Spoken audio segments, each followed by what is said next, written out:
Hey there, my name is Leighton Butler, and I help entrepreneurs build systems to make their business more efficient. I also run a real estate marketing agency where I help realtors get pre qualified buyer and seller leads that are ready to move within the next 1 to 3 months. So, with that being said, today's video we're going to be talking about how you can use social media versus letting social media use you. Now, personally, I have a love-hate relationship with social media. At this point in my career, it's made me into the hundreds of thousands of dollars, but it's also been one of the things responsible for the most time wastage in my business. The reality of it is, if my business didn't rely on social media, I'd probably have deleted it already. So what I'm going to cover in this video are some principles that you can apply to help you use social media versus allowing social media to use you, as well as how to control the amount of time that you're spending on social media. So I turn to Stoic philosophy for a lot of the principles that I apply in my daily life. So we're going to go through a couple different Stoic philosophical quotes that will help us determine the right place for social media. One is by a child called the Stoic Emperor. He says, human beings worry incessantly about their social status. Making every device socially connected turned every device into an anxiety machine. The machine becomes symbolic of the set of all people that may be judging you. If hell is other people, then hell is in our pocket. Essentially, he's saying that having smartphones has literally made us get so connected to everyone else's thoughts and everyone else's judgments that we're literally walking around with judgments in our pockets. And sometimes it's good to think about the fact that we don't necessarily need to have so much access to having other people's opinions imprinted upon us. Another principle is from the Stoic philosopher Marcus Aurelius. Very interesting character. He actually was one of the emperors of Rome in, I think it was the 7th or 6th century. Anyway, Aurelius says, you want praise from people who kick themselves every 15 minutes, the approval of people who despise themselves. Is it a sign of self-respect to regret nearly everything you do? And another quote that comes from Aurelius, and the final quote that we'll kind of go over in the intro here, is that you should not waste the rest of your time here worrying about other people unless it affects the common good. It will keep you from doing anything useful. You'll be too preoccupied with what so-and-so is doing and why, and what they're saying, and what they're thinking, and what they're up to, and all the other things that throw you off and keep you from focusing on your own mind. And realistically, if we think about it, most people that use social media, 90% of people, and I know my content is geared towards entrepreneurs specifically, but most of the people who are not entrepreneurs who use social media use it as a way to distract themselves from the stresses and the problems within everyday life. And a lot of the times they're not very happy with who they are. They're not very happy with the amount of time that they're wasting on social media. And that might go for you too. I'm not saying that you might not be happy with who you are, but the reason that you're watching this video is so that you can improve and become better. And social media is sometimes one of those things that people use to look at what other people are doing and get preoccupied with what other people are doing. And instead of focusing on the things that actually matter, their own business, their own mindset, their own willpower, their own skill sets, they worry about what others are doing. So, as mentioned before, we have two choices when it comes to social media. One is that we can allow social media to use us, and the other is that we can instead use social media as a tool that it is. Before we can understand how to use social media, though, we have to understand how it works and why it's so dangerous. Chamath Palihapitiya, who was actually one of the former vice presidents of user growth at Facebook, and I completely butchered that name. Sorry if you ever watched this video, Chamath. But he says, I feel tremendous guilt. The short-term dopamine-driven feedback loops that we have created are destroying how society works. In Chamath's talk at Stanford, he highlighted something that most of us know, but a few of us really appreciate and put into practice.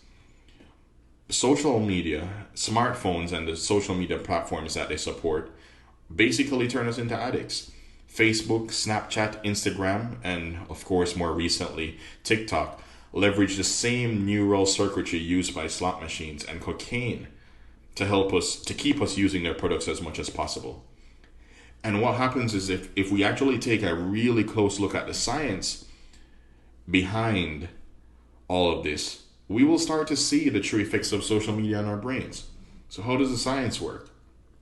There have been many studies done, a couple by Harvard, but there have been just tons of studies done. I'll actually link one of those articles below so that you can take a look at it if you'd like to. But social media basically triggers our dopamine receptors in the same way that crack or cocaine do.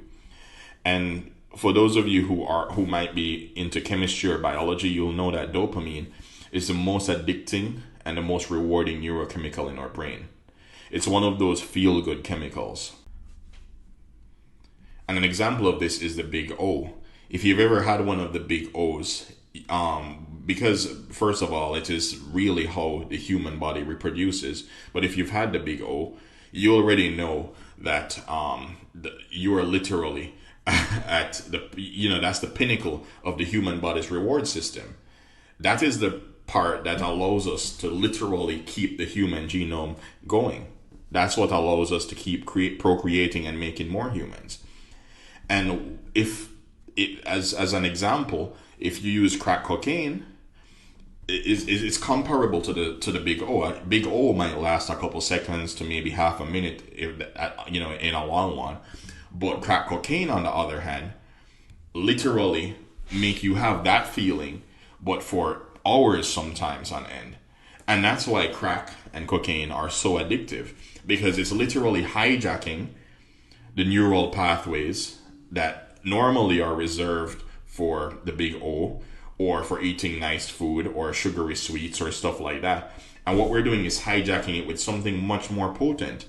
Now, let's think about social media. While a like on social media might not literally be as intense as an O, it does feel good when you get a like. You get a slight rush. You realize that people are liking the content that you're putting out. People are liking you, and maybe you'll get positive comments, same kind of thing.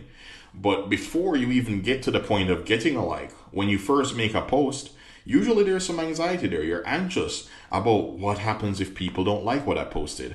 Or even worse, if people leave negative comments or hateful comments or dislike even. And usually, if you think about criticism, 90% of the time, unless criticism is constructive, it doesn't make anyone feel better about themselves. It doesn't make them become better people. And that anxiety might come in other forms as well.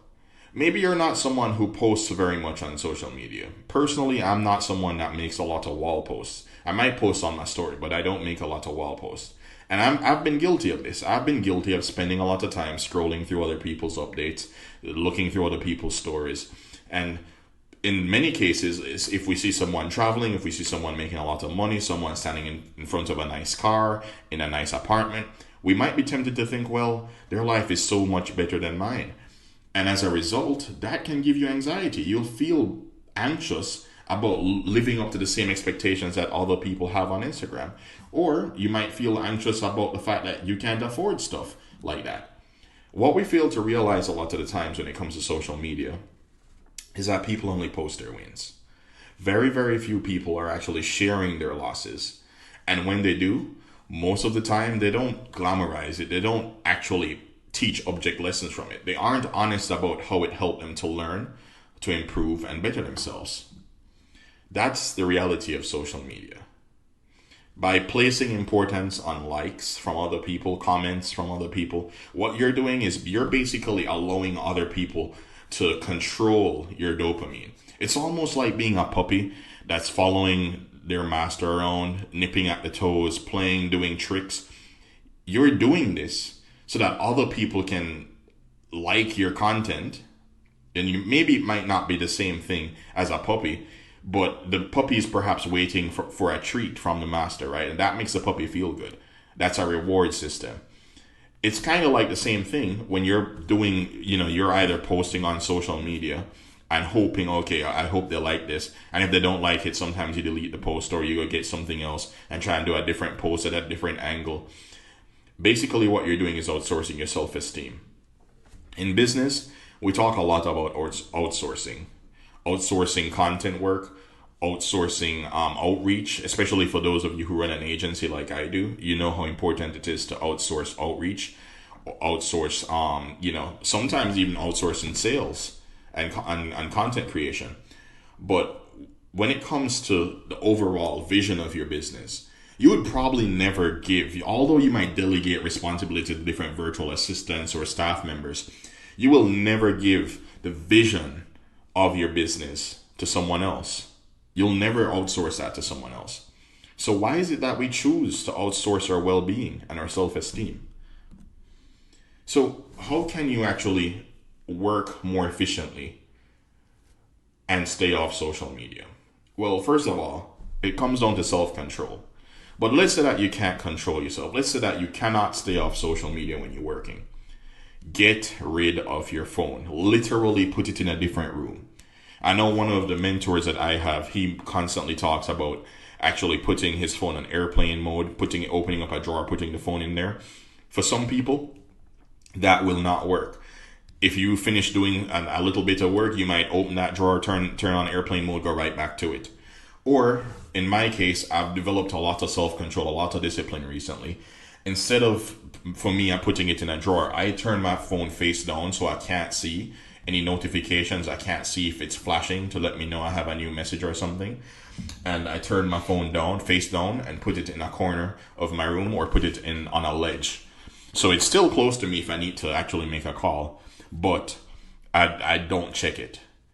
But if you really just cannot, if you haven't developed the self-control, the self-discipline to do that and not go to your phone, if you work from home like I do, put your phone in a different room. Like leave your phone in your bedroom, work in your office, and leave your phone in a different room. And do not check it until you get the major tasks that you need to get done for the day done. If you work on a laptop or an iPad, literally disable or uninstall the apps. If you have social media apps on your devices that you work on, uninstall them, completely disable them. If you need to use social media to do work, then use apps like distraction-free YouTube. If your job perhaps is to upload videos or something, use the app called distraction-free YouTube. And what that does is it basically removes the YouTube feed so that you can't see any recommended videos or any of your subscription videos or anything like that. Use Newsfeed Eradicator, and that will eradicate, as it says, the newsfeed on Facebook. So if you go to Facebook, instead of scrolling and seeing everyone's posts, literally it will remove it and replace it with a motivational quote. And then you can even add your own motivational quotes. I have, in my case, added some quotes that I like a lot. I've uploaded a lot of stoic and philosophical quotes, and that kind of helps me stay focused if I do have to go on Facebook. And then if you don't need to use social media for work at all, and you know that you can't control yourself, you're struggling with self-control, there are actually apps that people have built to completely prevent you from going to the social media sites.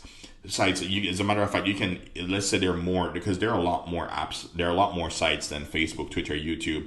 You have Instagram, you have Tumblr, you have all kinds of different sites. You can use apps to actually remove the ability to even go to those sites for hours sometimes. Some of these apps, like you might be familiar with, Rescue Time is one I have used in the past. I've used that with some of my virtual assistants as well. There is literally an app, you might laugh at this, there's an app called Self Control that that allows you to actually set a timer on how long it will take for you to actually be able to go onto that site. So there are lots of different apps that you can use. I'll leave an article below that will have some of those links that you can use as well. Literally, unless part of your work, for those of you who run an agency or do some kind of client-based work, your work might involve reaching out to people. So unless your work involves reaching out to people on these social media sites, Facebook, Instagram, LinkedIn, or if your work involves uploading content on YouTube, you literally should not be on social media outside of designated recreational time. And when it comes to like designated recreational time, even if you do decide to use social media during that time, you should really stick to the times that you've allotted. So for me, for example, I give myself designated recreational time. In the mornings, for example, when I go to the gym, I try not to check social media as soon as I wake up. I want to, give it some space. But once I get to the gym, in between sets, sometimes I'll check and respond to messages. A lot of people message me on Instagram. Some of you watching this might be people who message me on Instagram and ask for this video. There are lots of people as well that might message me on Facebook. Sometimes my clients message me. So one of the things that I do is that when I'm in the gym, I'll respond to my DMs and such. And then when I come back home, I'm get a shower, get ready to go to work. The first thing I'll do before I actually start work is sometimes I'll do about 15 minutes where I check and respond to all social media. And other times I'll also check and respond to emails if they're urgent ones. But outside of that, you really shouldn't be on social media. Now, if you need to do outreach via social media, let's say that you have a client-facing business and you need, like, getting clients, it's absolutely necessary for you to get clients by using social media. But you also know yourself. You know that you might struggle with self-discipline. Two things that you can do is that you can hire a virtual assistant to actually get that outreach done. Outsource the outreach so that you don't have to get on social media at all yourself. Or if you don't want to outsource it and you want to save a little bit more money, you can automate it with software. And virtual assistants aren't even that expensive anymore. You can get a virtual assistant on Fiverr or Upwork or onlinejobs.ph for pay them $3 to $4 an hour, and they'll do all of your outreach for you. And software, there are apps on Facebook, like Facebook Connect, Friend Connector on Facebook, or on LinkedIn. You can use Snav or I can't remember the other app that's on it's something about Octopus. But anyway, you can use apps like that to help automate your outreach to clients. And then here's the thing: if you still aren't at a point in your business where you can't afford to do all of that yet, then this is my advice, and this is something I used to do. If I had anything that I needed to do social media wise, I left it for the very last task of the day. And the reason for that is because, let's say I start out actually doing what I'm supposed to do. I start out sending cold messages, start out posting on social media, start out doing whatever I'm supposed to do. And then I get sidetracked. I go down the Facebook rabbit hole. Then it's not a big deal, because if it's my last task of the day, then that kind of carries right over into free time, into recreational time. So if neither of these things are possible, if you can't hire a VA to do it for you, you can't automate it with software, or you're afraid to automate it with software in some cases, then go ahead and leave that task for the last task of the day. And then here's a final point to remember, especially in closing. This is from a philosopher by the name of Ralph Emerson, and he's commonly known as Waldo. If you've ever heard the phrase "Where's Waldo?", this might be the guy they're talking about. But he says moderation in all things, especially moderation. And basically, moderation is just not overdoing it. It's doing it sometimes, doing it and just keeping a balance is basically what moderation is. For those of you who don't know, so. When it comes to moderation, I'm not saying that you shouldn't have a social life at all.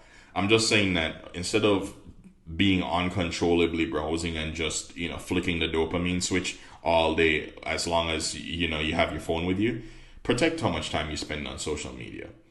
If you run a business and social media does not move the needle of your business forward, then you shouldn't even have social media until your business is where it needs to be.